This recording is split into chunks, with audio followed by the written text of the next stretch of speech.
എന്റെ അച്ഛനെ കാണാൻ പോവാ, അറിയാലോ? First information is the best information. ഓ, ഇൻഫർമേഷൻ അല്ല ബേബി, ഇംപ്രഷൻ. നിന്റെ അച്ഛനെ ഞാൻ കയ്യിലെടുത്താ പോലെ. ഇൻഫർമേഷൻ ആയാലും ഇംപ്രഷൻ ആയാലും അച്ഛനെ കയ്യിലെടുത്താ മതിയല്ലോ. അച്ഛാ, ഇതാ ഞാൻ ലവ് ചെയ്യണ ചെക്കൻ. ഹായ് മാമൻസ്.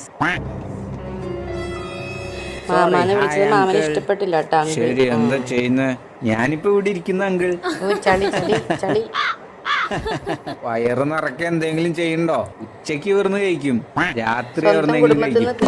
അതല്ല മോനെ, വരുമാനം നിന്റെ. ശരി പോട്ടെ, നിന്നെ കുറിച്ചൊന്ന് പരിചയപ്പെടുത്തിയ അങ്കിൾ. പഠിക്കാൻ ഞാൻ മിടുക്കനല്ല, എന്റെ കയ്യിൽ കുറെ പൈസയും ഇല്ല, നാട്ടുകാർക്ക് തന്നെ ഒരു വിലയില്ല, എന്നാ അതിന്റെ ഒരു നാണം എനിക്കില്ല. അതാണ് അച്ഛൻ എന്റെ attitude. Yes, I am an attitude boy. ചുരുക്കി പറഞ്ഞ കണ്ണാപ്പി. നിനക്ക് സ്വന്തമായി വീടുണ്ടോ? എനിക്ക് സ്വന്തം എന്ന് പറയാൻ രച്ചു മാത്രം ഉണ്ടായിരിക്കാൻ പാടുള്ളൂ. അതുകൊണ്ട് എനിക്ക് സ്വന്തമായിട്ട് വേറെ ഒന്നുമില്ല.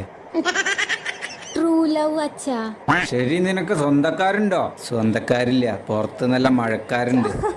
വീണ്ടും ചളി.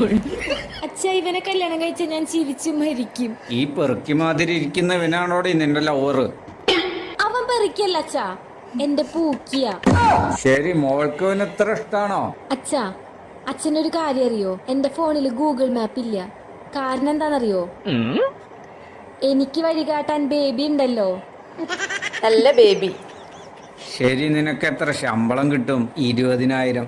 എന്റെ മോൾക്ക് ഞാൻ ഒരു മാസത്തെ പോക്കറ്റ് മണി 25,000 കൊടുക്കാറ്. ആ പൈസ തന്നെ പറഞ്ഞ്, അതിന് 20,000 ഞാനും എടുക്കും, 5,000 അവൾക്കും കൊടുക്കും. അവളും ഹാപ്പി, ഞാനും അച്ഛൻ കൊടുത്ത പൈസ സ്വാഹ. അത് പോരെ അങ്കിൾ, എന്തേലും 10 പൈസ ഇല്ലടി, നീ എങ്ങനെ ജീവിക്കും? പ്രണയിക്കാൻ പൈസ വേണ്ട അച്ഛാ. പ്രണയിക്കാൻ പൈസ വേണ്ടെന്ന് അച്ഛനറിയാടി, പക്ഷെ ജീവിക്കാൻ പൈസ വേണടി.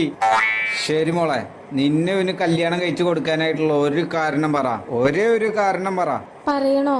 ആ, പറയണം. ഉറപ്പായും പറയണോ? ആ, കാരണം പറയണം. കേട്ട അച്ഛൻ താങ്ങൂല. ഞാൻ പ്രഗ്നന്റ് ആണ് അച്ഛാ. Hello uncle. അച്ഛ മുത്തച്ഛനാവുന്നു.